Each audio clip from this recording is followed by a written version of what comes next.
ಗಾಂಧಿ ಅವರ ಭೇಟಿ ಮಾಡಿದ್ರೆ ಅವ್ರು ಹೋಯ್ತಾ ಗೂಡ್ಲೂರ್ಗೆ ಹೋಗ್ತಾ ಇದ್ದಾರೆ.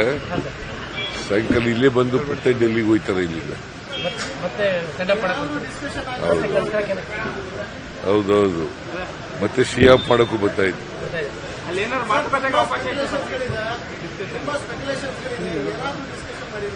ಏನ್ ಸ್ಪೆಕ್ಯುಲೇಷನ್? ನೀವೇ ಸ್ಪೆಕ್ಯುಲೇಷನ್ ಎಲ್ಲ ಮಾಡೋರು. ಸ್ಪೆಕ್ಯುಲೇಷನ್ ಇಲ್ಲ, ಸ್ಪೆಕ್ಯುಲೇಷನ್ ಮಾಡ್ತಾ ಇರೋರು ನೀವು. ಈ ಪ್ರಶ್ನೆ ಕೇಳೋದು ಇದೆಯಲ್ಲ, itself is a baseless question.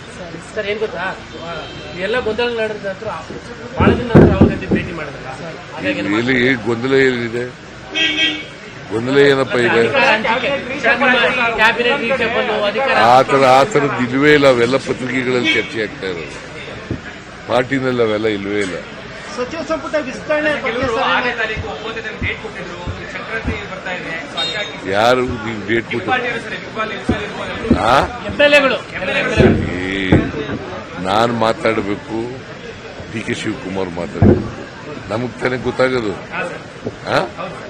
ನಾವು ಮಾತಾಡಿದೀವ?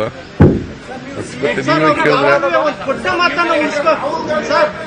ಮಾತನ್ನ ಉಳಿಸ್ಕೋಬೇಕು ಅಂತ ಒಂದು ಪುನರುಚ್ಚಾರ ಮಾಡ್ತಿರ್ತಾರೆ. ಏನದು? ಏನಾಗಿದೆ? ಡಿ ಕೆ ಶಿವಕುಮಾರ್ ಅವರು ಯಾವಾಗ ಅಂದ್ರೆ ಬಹಳಷ್ಟು ಇದೆ. ಯಾವಾಗ ಹೇಳಿದ್ರಪ್ಪ ಕೊಟ್ಟ ಮಾತು? ಬಹಳಷ್ಟು ವೇದಿಕೆನಲ್ಲಿ ಹೇಳಿದಾರೆ ಸರ್, ಕೊಟ್ಟ ಮಾತನ್ನು ಉಳಿಸ್ಕೊಂಡು ಟ್ವೀಟ್ ಮಾಡಿ ಹೇಳ್ತಾರೆ ಅಂತ ಹೇಳ್ಬಾರ್ದು. ಅಲ್ಟಿಮೇಟ್ಲಿ ಹೈಕಮಾಂಡ್ ಅವ್ರು ಏನ್ ತೀರ್ಮಾನ ಮಾಡ್ತಾರೆ ಅದರ ಪ್ರಕಾರ ನಡ್ಕೊಳ್ಳೋದು. ನಮ್ಮ ಫಸ್ಟ್ ಟರ್ಮ್ ಅವಧಿಯಲ್ಲಿ ಪೂರ್ಣಾವಧಿ ಸಿಎಂ ಬಗ್ಗೆ ಮಾತೇ ಇರ್ತಾ ಇರಲಿಲ್ಲ. ಯಾಕಂದ್ರೆ ನೀವು ಫುಲ್ ಪ್ರೆಸಿಡೆಂಟ್ ಅಲ್ಲಿ ಇದ್ರಿ. ಇದೇ ಟರ್ಮಲ್ಲಿ ಈ ತರ ಚರ್ಚೆ ಆಗ್ತಾ ಇರೋದು. ಅದಕ್ಕೆ ನೀವೇ ಮಾಡ್ತಾ ಇರೋದು. ನಿಮ್ಮ ಎಂಎಲ್ಎಗಳು ಕೂಡ ಅದಕ್ಕೆ ಎಂಎಲ್ಎಗಳು ಪಾಪ ಅವ್ರಿಗೆ ಗೊತ್ತಿರಲ್ಲ. ಹೈಕಮಾಂಡ್ ಅವ್ರು ಹೇಳಿದಾರ ಅವ್ರಿಗೆ? ಹೈಕಮಾಂಡ್ ಅವ್ರು ಹೇಳಿದಾರೇನ್ರಿ? ಹೇಳಿಲ್ಲ. ಹೈಕಮಾಂಡ್ ಅವ್ರು ಏನ್ ಹೇಳ್ತಾರೆ ಅದ್ರ ಮೇಲೆ ತೀರ್ಮಾನ. ಪದೇ ಅವರು ಕೊಟ್ಟ ಮಾತು ಅಂತಾರೆ. ಆ ತರ ಏನೋ ಮಾತುಕತೆ ಕೊಟ್ಟ ಮಾತು ಉಳಿಸ್ಕೋಬೇಕು ಅಂತ ಪದೇ ಯಾರು ಹೇಳೋರು? ಡಿ ಕೆ ಶಿವಕುಮಾರ್ ಆ ತರದ ಏನೋ ಮಾತುಕತೆ. ನೋಡಪ್ಪ, ಅವರು ಹೇಳಿಲ್ಲ, ನೀವೇ ಎಲ್ಲ ಕ್ರಿಯೇಟ್ ಮಾಡಿರೋದು. ಇಲ್ಲ, ಟ್ವೀಟ್ ಮಾಡಿರೋದು. ಡೆಲ್ಲಿಗೆ ಸ್ಥಳೀಯವಾಗಿ ನಾಯಕತ್ವ ವಿಚಾರವಾಗಿ ಸ್ಥಳೀಯವಾಗಿ ಅದನ್ನು ಬಗೆಹರಿಸಬೇಕು ಅಂತ ಹೇಳ್ತಾರೆ. ಅದ್ರ ಬಗ್ಗೆ ತಾವೇ ಹೇಳ್ತೀರಿ? ಸ್ಥಳೀಯವಾಗಿ ಬಗೆಹರಿಸಬೇಕು ಅಂತ ಹೇಳಿದಾರೆ ಖರ್ಗೆ ಅವರು. ನಾವು ಅವರು ಮಾತಾಡಿದೀವಲ್ಲ, ಅವ್ರ ಮನೆಗೆ ಬ್ರೇಕ್ಫಾಸ್ಟ್ಗೆ ಹೋಗಿದ್ದೆ, ನಮ್ಮ ಮನೆಗೆ ಅವ್ರು ಬ್ರೇಕ್ಫಾಸ್ಟ್ ಬಂದಿದ್ರು, ಮಾತಾಡಿದೀವಲ್ಲ. ಇಬ್ರು ಮಾತಾಡಿರೋದು ಏನಪ್ಪಾ ಅಂತಂದ್ರೆ ಹೈಕಮಾಂಡ್ ಅವ್ರು ಏನ್ ಹೇಳ್ತಾರೆ ಅದ್ರ ಪ್ರಕಾರ ನಡ್ಕೋಬೇಕು ಅಂತ ಹೇಳಿದ್ರು. ನೀವು ಸಿಆರ್ಪಿ ನಿಮ್ಮ ಶಾಸಕರ ಬಾಯಿ ಮುಚ್ಚುವಂತ ಕೆಲಸ ಮಾಡ್ತೀರಾ?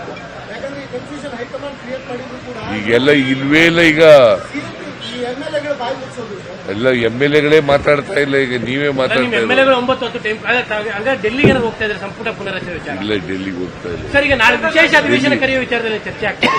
ಇಲ್ಲ, ನಾಳೆ ಕ್ಯಾಬಿನೆಟ್ ಮೀಟಿಂಗ್ ಕರೆದಿದ್ದೀವಿ. ಸ್ಪೆಷಲ್ ಕ್ಯಾಬಿನೆಟ್ ಮೀಟಿಂಗ್ ಕರೆದಿದ್ದೀನಿ, ಎಮರ್ಜೆಂಟ್ ಮೀಟಿಂಗ್. ಅಲ್ಲಿ ಚರ್ಚೆ ಮಾಡ್ತೀವಿ. ಪಾಲಿಕೆ ಚುನಾವಣೆ ವಿಚಾರದಲ್ಲಿ ಪಾಲಿಕೆ ಚುನಾವಣೆ ಮಾಡ್ತೀವಿ. ತಾಲೂಕು ಪಂಚಾಯಿತಿ, ಜಿಲ್ಲಾ ಪಂಚಾಯಿತಿ ಚುನಾವಣೆ ಕೂಡ ಮಾಡ್ತೀವಿ. ಬಜೆಟ್ ಯಾವಾಗ ಸರ್? ಬಜೆಟ್ ತಯಾರಿ, ಬಜೆಟ್ ಯಾವಾಗ? Budget mostly in the month of March first week ಆಗ್ಬೋದು, ಅಥವಾ ಅದಕ್ಕಿಂತ ಮುಂಚೆ ಫಸ್ಟ್ ವೀಕ್ ಆಗುತ್ತೆ. ಈಗ ಸಾಧನಾ ಸಮಾವೇಶ ಏನಾದ್ರು 1000 ದಿನಗಳ ಸಾಧನಾ ಸಮಾವೇಶ ಅದು ಹಾವೇರಿನಲ್ಲಿ ಮಾಡಬೇಕು ಅಂತ ಯೋಚನೆ ಮಾಡ್ತಾ ಇದ್ದೀವಿ.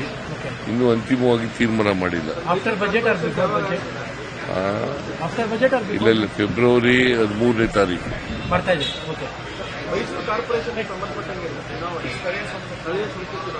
ಸ್ಥಳೀಯ ಸಂಸ್ಥೆಗಳ ಚುನಾವಣೆ ನಾವು ಮಾಡಕ್ ತಯಾರಾಗಿದ್ದೀವಿ. ತಾಲೂಕು ಪಂಚಾಯಿತಿ, ಕಾರ್ಪೊರೇಷನ್ ಚುನಾವಣೆ, ಜಿಲ್ಲಾ ಪಂಚಾಯಿತಿ ಚುನಾವಣೆಗಳನ್ನು, ಬೆಂಗಳೂರು ಕಾರ್ಪೊರೇಷನ್ ಚುನಾವಣೆನ ಮಾಡಕ್ಕೆ ತಯಾರಾಗಿದ್ದೀವಿ. ಅವರಿಬ್ಬರ ಮೈತ್ರಿ ತಮಗೇನು ಎಫೆಕ್ಟ್ ಅನ್ಸಲ್ವಾ ಸರ್? ಬಿಜೆಪಿ ಮತ್ತು ಜೆಡಿಎಸ್ ನ ಮೈತ್ರಿಗಳು ತಮಗೇನು ಎಫೆಕ್ಟ್ ಅನ್ಸಲ್ವಾ? ಏನು ಅಪ್ಪ, ಹುಷಾರಾಗಿರ್ಲಿಲ್ವ? ಬಹಳ ಹುಷಾರಿರ್ಲಿಲ್ವಲ್ಲ, ಹುಷಾರಾಗಿದ್ದಾರೆ. ಅದರಿಂದ ಆಕ್ಟಿವ್ ಆಗಿದ್ದಾರೆ. ಅವರು ರಿಟರ್ನ್ ಬ್ಯಾಕ್ ಅಂತಿದ್ದಾರೆ. ಅದಕ್ಕೆ ರಾಜ್ಯ ರಾಜಕಾರಣಕ್ಕೆ ಬರ್ತೀವಿ ಅನ್ನೋ ರೀತಿಯಲ್ಲಿ ಎಲ್ಲಿ ಹೇಳ್ದ ಕಾಣಲ್ಲ.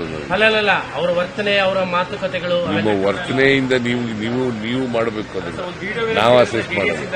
ಅವ್ರ ವರ್ತನೆ, ಅವರ ಭಾವನೆ, ಅವರ ಎಂತದು ಅವರ ಹಾವ ಭಾವಗಳು ಅವು ಅದೆಲ್ಲ ನಾವು ನಮ್ಮ ಕ್ವಶನ್ಗೆ ಬರ್ತೀನಿ ಸರ್. ಜೆಡಿಎಸ್ ಮತ್ತು ಬಿಜೆಪಿ ಮೈತ್ರಿ ನಿಮಗೆ ಪಾಲಿಕೆ ಚುನಾವಣೆ ಅಥವಾ ಮತ್ತು ಚುನಾವಣೆ ಇದೇನಾಗಲ್ಲ.